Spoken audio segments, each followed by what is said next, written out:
Hello and welcome to another video quickly getting you the very top grades. Today we are in the 5 key quote series, and this is my way to get you into the top grades without too many quotations. I'll be going through my Fossway method and showing you how this applies to war photography, and I'll show you how to get full marks just having these 5 quotations that I've highlighted. We'll deal with those in a little bit of detail. And then at the end, I'll take you through my translation of the mark scheme. This comes from my guide to the literature exam, which will be out next week. Anyway, I'll take you through this to show you why it gets full marks. Right, at the beginning of the essay, you always want to write about the form. Now, this is a really interesting form that Duffy has used here. So she starts off with a trochaic meter, and in trochaic meter it means the first syllable is stressed. So in his dark room he is finally alone. So you can see how that stresses the first syllable, but in the next line she swaps that to the opposite of trochaic. It is iambic, with spools of suffering set out in ordered rows. So she changes the rhythm. Now what that does immediately is it unsettles us. We've got one rhythm in this one, trochaic, one rhythm in that one, iambic, and we're immediately puzzled and thrown. So straight away you've got some subject terminology there, trochaic and iambic pentameters, and you're able to use that to talk about Duffy's purpose, which was to unsettle us. Brilliant. Well, now we can start to look at the individual words and show how they work.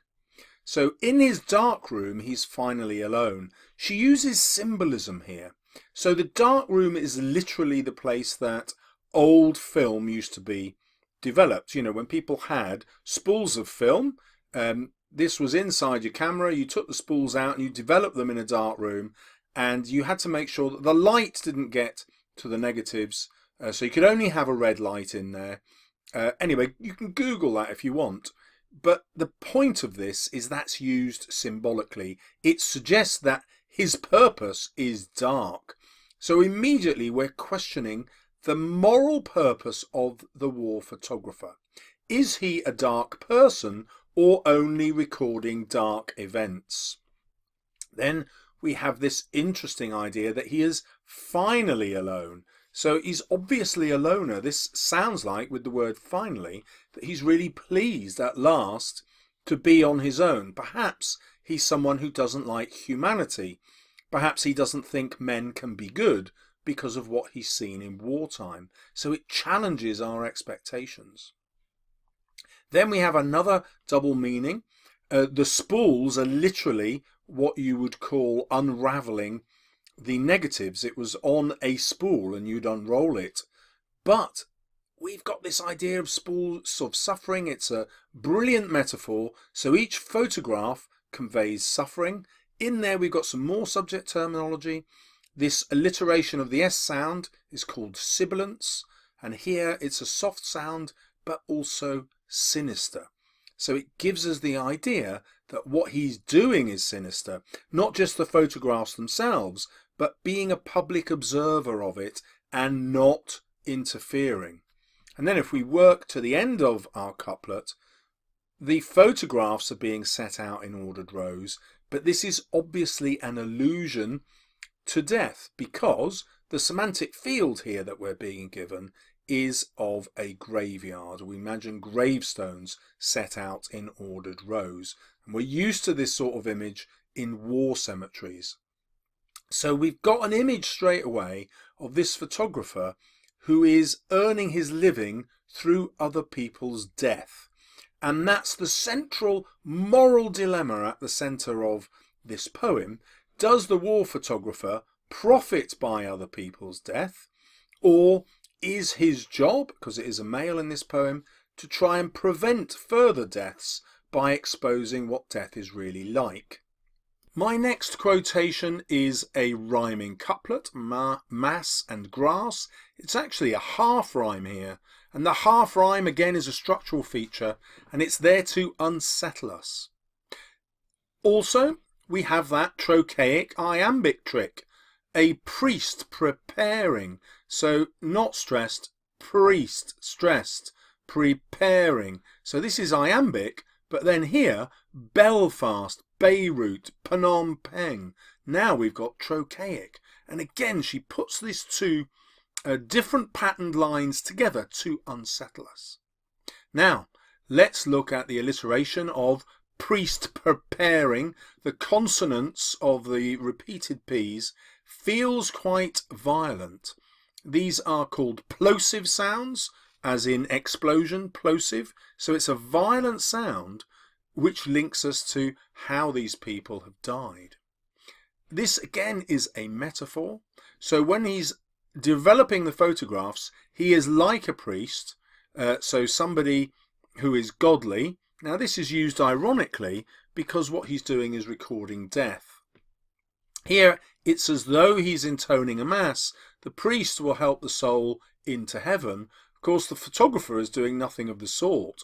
The photographer is just recording death. There's no record of heaven in what he's doing, and perhaps Duffy is suggesting that it's ironic because God does not exist. There is mass slaughter in the war. What God could allow this? So she may be pointing out this metaphor ironically to get the reader to question whether there is indeed a God. Now we have this listing, and it's quite sophisticated here. It starts near home. This is Northern Ireland, and then we get the Middle East, and then we get Southeast Asia. But crucially, these conflicts get bigger and bigger and bigger. So this is part of a city, this is a whole city, and then this becomes a whole country. And then we have a biblical allusion here, all flesh is grass. And it's often used in order to excuse death. This metaphor basically means we are born to die, and therefore we should not complain about death. Now in the Christian message, we don't complain about death because when we die we go to heaven. And so it can be seen as a positive experience. However, if Duffy has already suggested in this line that there is no God, then here treating all flesh as grass is an ultimate tragedy, and it's a travesty. It's treating human beings as though they are no more than vegetable. They're completely worthless, and their lives and their deaths do not matter to the perpetrators, to the killers, and by extension perhaps also to the photographer. Perhaps the photographer is thinking these thoughts, and therefore death has no longer got the power to shock him. Now that could be ironic because he wants to feel the pain of death, because he wants his readers to feel the pain of that death. These photographs go into the newspapers after all, because he wants to change the world. He wants war to stop. But an ironic consequence of that is that he himself is now no longer able to feel that pain. So he sacrifices his own humanity in order to make his readers more human. So that's one possible interpretation. Again, Duffy plays with metaphor again. So we're now watching a photograph develop, and the image feels like a half-formed ghost, because as the image develops in the solution, you see the outlines becoming more and more solid. So as it's developing, it looks like a ghost. It's faded.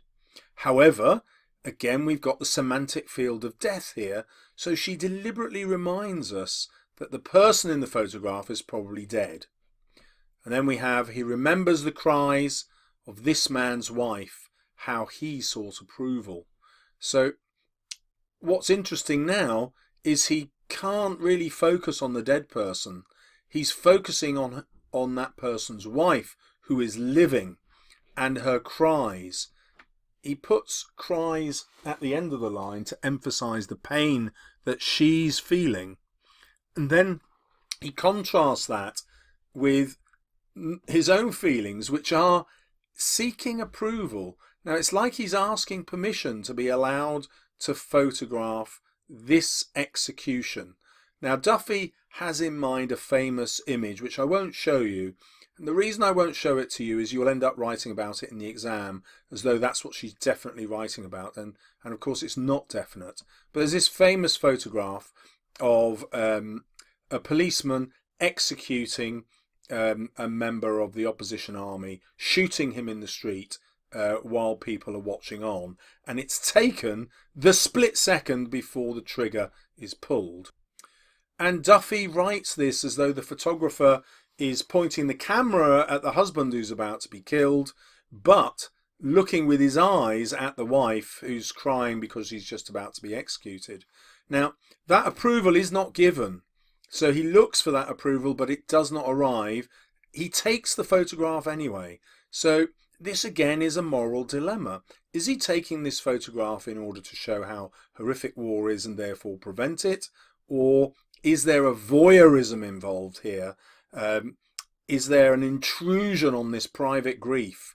Is it stealing something that does not belong to him? Well, the answer comes in this green quotation. So he imagines the photograph in the newspapers. The reader's eyeballs prick with tears between the bath and pre-lunch beers. So we've got internal rhyme going on here, which makes this line feel jolly. And that, of course, is done ironically, because what these readers should be feeling is shock and horror. And he uses that, Duffy uses that to contrast with the emotion, which should be tears. But here, the reader's eyeballs prick with tears. A prick is tiny, and it suggests how few the tears are. And it also conveys that they don't fully form. So the emotion just isn't there. So although he sought approval to take this photograph, it has not had the desired result of really transforming how the readers view the war. In fact, they forget about it completely. They literally wash it out by taking a bath, and then they get drunk. So here, Duffy is suggesting that modern people depend on the suffering of others, but they ignore that suffering. And perhaps they even medicate themselves through the beers so they don't have to face their consciences. They don't have to face what happens in the third world. They don't have to face these wars that are happening in foreign lands, and the refugees don't have to be housed in our country. You know, we can just ignore what's going on around the world and other people's suffering. Despite the photographer's best efforts, he has no impact. So ultimately, Duffy portrays this man's life as a tragedy. His life's work has ruined his own ability to feel.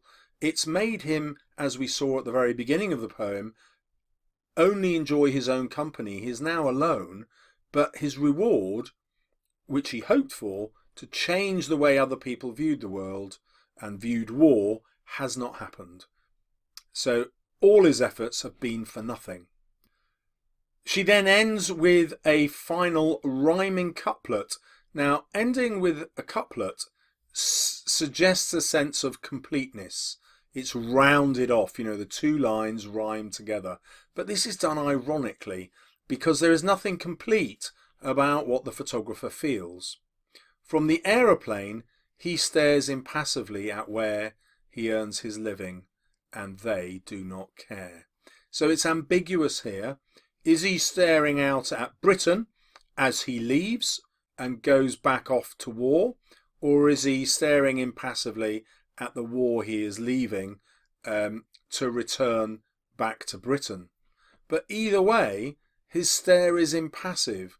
It's without feeling.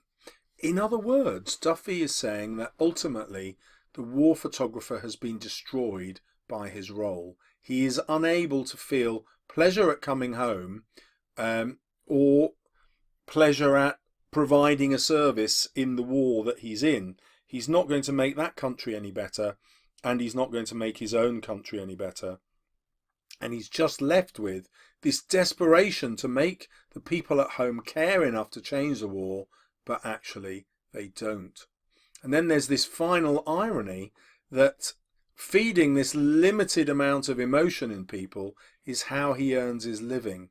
And it's a terrible irony, because it's the fact that he is living and they are dying that this poem is about. And once more, to give us this idea of how unsettled he feels, Duffy plays with the trochaic and iambic again. Hopefully you'll spot which of those is trochaic and which of those is iambic. So he earns his living, that's unstressed stress, that's iambic, and from the aeroplane he stares impassively, and that's trochaic. So the stress is on from the aeroplane. And again, you've got used to that idea now. She deliberately unsettles us with this change of meter, this change of rhythm. Okay, so when we've been talking about the iambic and trochaic structure, that is also a discussion of form. It's also been a discussion of structure. Every quotation we've looked at the literary techniques, the alliteration in particular, the sibilance, the metaphor. Now, having the ability to look at the opening and then the ending shows us the journey that the character has been on. So we've explored his hopes and then how the hopes are dashed at the end. And that gives us an argument that we're making throughout the essay. And I hope you can see that's how the Fosse works. It's designed to get us the very top marks. So if we quickly now look at the very top of the mark scheme, we can see how the Fosse has forced us to get full marks. So it's a conceptualized approach. Well, what that means is we had an argument at the beginning and we showed how that character developed, that we had a concept. We're obviously writing about the full task because we moved from the beginning of the poem to the end. So writing about the opening and the end shows the examiner you're writing about the full task. We're not writing about every quotation, we're just having 5, and that makes our analysis judicious. We're using judicious references. That means well chosen. Well, there's going to be a fine-grained, insightful analysis because you will have remembered a lot of what I told you about each quotation. Hopefully, you've taken notes. You're going to make flashcards. But look, we've written about form and structure. Now that's crucial and it's beautiful because that's in the top grade. Let's go down to the grade below. In the grade below, you can write about structure or form. So if you don't write about both of them, you're probably going to be, well, you're definitely going to be in the grade below for that bit of your essay. So following the Fosse forces the examiner to put you up here. Then they've got to ask themselves, was this a convincing exploration with different interpretations and ideas? Well, yes, it was. That's how I chose my quotations in the first place. They were the quotations that gave you the opportunity to have more than one idea. Now, hopefully, when you make your notes, you'll realise that each of these couplets that I've highlighted could be split up into different sections, so you wouldn't have to revise both parts of the couplet if you didn't want to.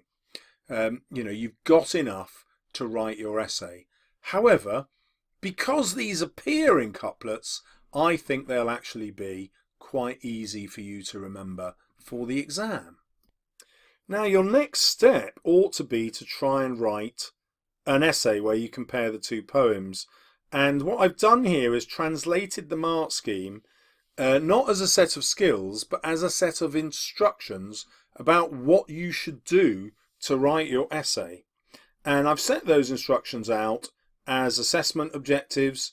And what I'd encourage you to do is watch my video on another poem, or just go with your notes, and then try and write your comparison, ticking off each of these as you go, because if you do all of these things as instructions, you'll get the very top grades. You'll get into the top mark band, and it will train you so that when you go into the exam, you know you're going to be able to get grades 7, 8 and 9. So do subscribe because I'll be doing more of, in fact, I'm going to do all of the power and conflict poems and some of the love and relationships all through the Fosse to show you how to streamline your revision and get the top grades. See you soon on my channel.